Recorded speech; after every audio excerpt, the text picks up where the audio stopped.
Hi friends, welcome to my channel. నేను ఈ వీడియోలో వాక్కాయ పప్పు దాని కాంబినేషన్గా అరటికాయ ఫ్రై చేస్తున్నానండి. ఆల్రెడీ నేను ఇక్కడ 1 కప్పు కందిపప్పు తీసుకొని వాష్ చేసుకొని ఒక హాఫ్ అన్ అవర్ నానబెట్టుకున్నాను. దాంట్లో తగిన వాటర్ కూడా పోసుకున్నానండి. ఇప్పుడు ఆల్రెడీ నేను ఇక్కడ వాక్కాయల్ని క్లీన్ చేసేసుకొని గింజలు తీసి పెట్టుకున్నాను. దాంతోపాటు 5 పచ్చిమిర్చి, కొత్తిమీర అన్నీ యాడ్ చేసుకున్నానండి పప్పులో. దాంతోపాటు ఒక టీ స్పూన్ వచ్చి కారపొడి, పావు టీ స్పూన్ పసుపు యాడ్ చేసి కుక్కర్ మూత పెట్టేసి 3 విజిల్స్ వచ్చేంత వరకు మనము పప్పుని బాయిల్ చేసుకుందాము. ఈ వాక్కాయలు అనేవి చాలా మంచివండి ఆరోగ్యానికి. వీటిలో సి విటమిన్ అనేది ఎక్కువ ఉంటుంది. ఇప్పుడు మనకి 3 విజిల్స్ అయితే వచ్చాయండి. నేను ఆఫ్ చేసుకొని పక్కన పెట్టేసుకున్నాను ప్రెజర్ పోయేవరకు కుక్కర్ని. ఈ లోపల నేను అరటికాయ ఫ్రైకి కావాల్సిన ఐటమ్స్ అన్నీ రెడీ చేసుకున్నాను. ఇప్పుడు నేను స్టవ్ మీద ప్యాన్ పెట్టేసుకొని 3 స్పూన్స్ అట్లా ఆయిల్ వేసుకొని తాలింపు దినుసులు వేసి దాంతోపాటు 2 పచ్చిమిర్చి, 4 రెబ్బల వెల్లుల్లిని కచ్చాపచ్చగా దంచుకొని వేసుకున్నాను ఆయిల్లో. అవి ఫ్రై అయ్యాక ఆల్రెడీ నేను ఇక్కడ అరటికాయల్ని కట్ చేసుకొని కొంచెం సేపు సాల్ట్లో వేసి పక్కన తీసి పెట్టుకున్న అరటికాయ ముక్కల్ని ఇక్కడ నేను యాడ్ చేసుకుంటున్నాను అండి. యాడ్ చేసుకొని బాగా మిక్స్ చేసుకుంటున్నాను. ఈ అరటికాయ ముక్కల్ని మనం ఇలా మిక్స్ చేస్తూనే ఉండాలండి. మిక్స్ చేయకుండా అట్లా వదిలేస్తే అవి అడుగంటిపోతాయి. అందుకని మనం ఈ అరటికాయ ముక్కల్ని ఇలా మిక్స్ చేస్తూనే ఉండాలి. ఇప్పుడు ఒకసారి మనము కుక్కర్ను చూద్దామండి ప్రెజర్ పోయిందో లేదో. ఇక్కడ నేను చెక్ చేశాక ప్రెజర్ పోయిందండి. ఇప్పుడు నేను కుక్కర్ మూత ఓపెన్ చేస్తున్నాను.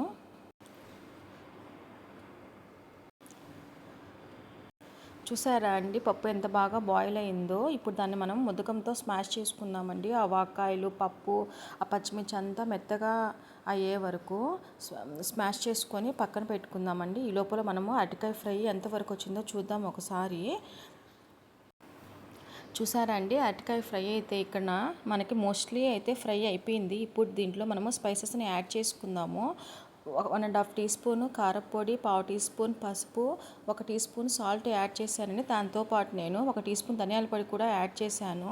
అప్పుడే నేను కొంచెం కొత్తిమీర కూడా యాడ్ చేసి ఆ స్పైసెస్ అన్నీ అరటికాయ ముక్కలకి బాగా పట్టేటట్టు బాగా మిక్స్ చేసుకున్నానండి. అలా మనం మిక్స్ చేస్తూనే ఒక 2 or 3 మినిట్స్ మనం అట్లా ఫ్రై చేయాలి.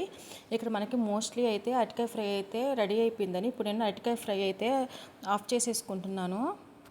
ఇప్పుడు మనము పప్పుకి పోపు పెట్టుకుందామండి. ఆల్రెడీ ఇక్కడ నేను ఒక 1.5 టీ స్పూన్ ఆయిల్ యాడ్ చేశాను. ఆ ఆయిల్లో తాలింపు దినుసులు వేసి దాంతోపాటు 3 or 4 వెల్లుల్లి రెబ్బలు వేసుకున్నానండి. 2 డ్రై మిర్చి కూడా యాడ్ చేశాను. దాంతోపాటు కొంచెం కరివేపాకు యాడ్ చేసి బాగా ఫ్రై అవనిద్దాం అలా. దీంతోపాటు నేను ఒక పించ్ ఆఫ్ ఇంగువను కూడా యాడ్ చేసుకున్నానండి.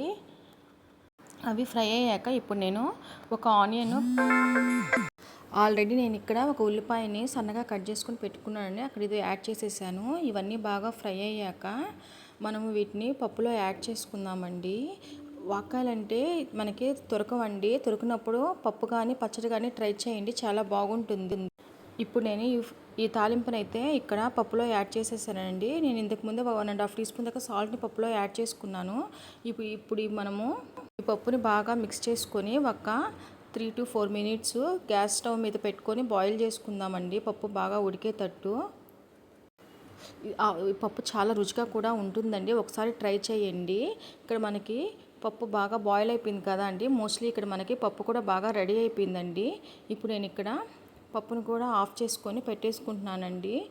పప్పు అరటికాయ ఫ్రైతో పాటు నేను ఆల్రెడీ ఇక్కడ ఎలక్ట్రికల్ కుక్కర్లో రైస్ అయితే పెట్టేశానండి. రైస్ కూడా అయితే రెడీ అయిపోయింది.